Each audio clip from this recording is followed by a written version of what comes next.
Alam mo ba na 7 pesos lang puhunan nito bawat isa? O, di ba, bongga? Pero pwede kang kumita dito ng 45 to 46,000 o higit pa. Okay, pagkasala natin ng lagyan, maglagay tayo ng tubig, tapos 6 na pirasong itlog. O, di ba, bongga, daming itlog.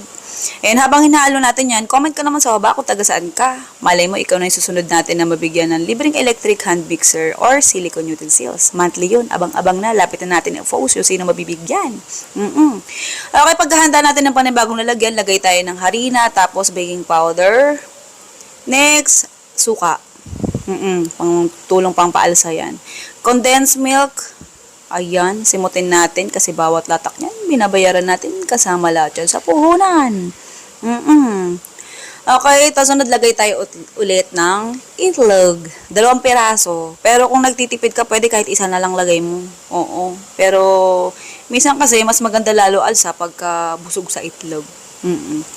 Okay, pagkahalo, ganyan yung itsura niya dapat. Tapos tabi mo lang pansamantala. Tapos magsalang tayo nito ng 4-hole pan. Ayan, available nga pala to. Itong 4-hole pan natin na may takip dito mismo sa page. May live selling tayo dito, abang ka.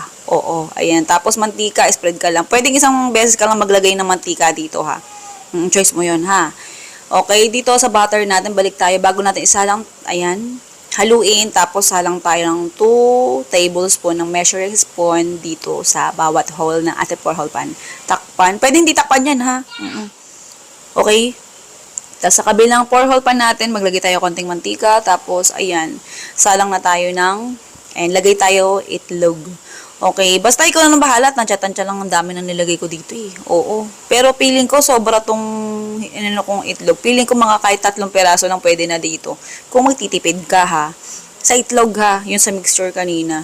Okay, yung itlog ha, wag mo sisindahan yung kalan doon banda sa itlog kung hindi pa luto yung pancake. Okay? Pag luto na pancake, tsaka mo lang sisindahan yung apoy. Hindi kasi pwedeng, ayan, idikit dyan yung pancake ng hilaw, nung luto na ang itlog. Kailangan hilaw pa ang itlog, okay? Sa pinakailalim, lagay natin dyan yung cheese. Oo. May quick melt ang ginamit kong cheese dito ha. Pero pwede kang gumamit ng kahit anong cheese na gusto mo, basta ikaw bahala kung saan ka masaya at kung saan ka mas makakatipid. Okay, tapos ayan. Pagka nilagay mo yung cheese, bilang ka lang mga 5 to 10 seconds, tapos patayin mo na agad yung kalan para di masunog yung cheese or para hindi mag-toasted. Pero choice mo yun kung anong tingin mong mas bet mo, ha? Ayan, ganyan itsura niya sa ibabaw.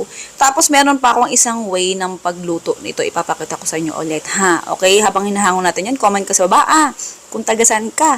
Don't forget, meron tayong palibreng electric hand mixer or silicone utensils. Ayan. Okay. Ito yung pangalawang natin, way ng pagluto. Same lang din. 2 scoop ng kutsara. Tapos lagay natin ng cheese. Yung kanina walang cheese. Ito ngayon meron. Okay, pag naluto yan, ito, punta naman tayo dito sa itlog. Ayan, lagay ka dyan. Dapat, wag mo muna sindahan kalan. Pag luto na yung pancake, tsaka mo lang sindahan kalan para hindi agad maluto itlog. Okay, tas ganyan na siya. Ayan, bago maluto yan, gawin mo ulit yung way doon sa first. Ayan na way natin ng pagluto. Yung lalagyan cheese na pinaka-bottom part. Ha? Oo, kung gusto mo lang naman. Pwede naman yung gitna lang meron. Pero mas masarap siya tignan lalo pag yung cheese nasa labas eh. Oo. Okay? Yung listahan ng recipe at saka costing nasa dulo ng video na to. Pwede mo na i-forward kasi ito lang takantay na. Pagtapos niyan, ayan yung listahan ng recipe at saka costing. Sa dulo lagi yung recipe at saka costing ko. Oo. Sige na, goodbye, good luck. Love you.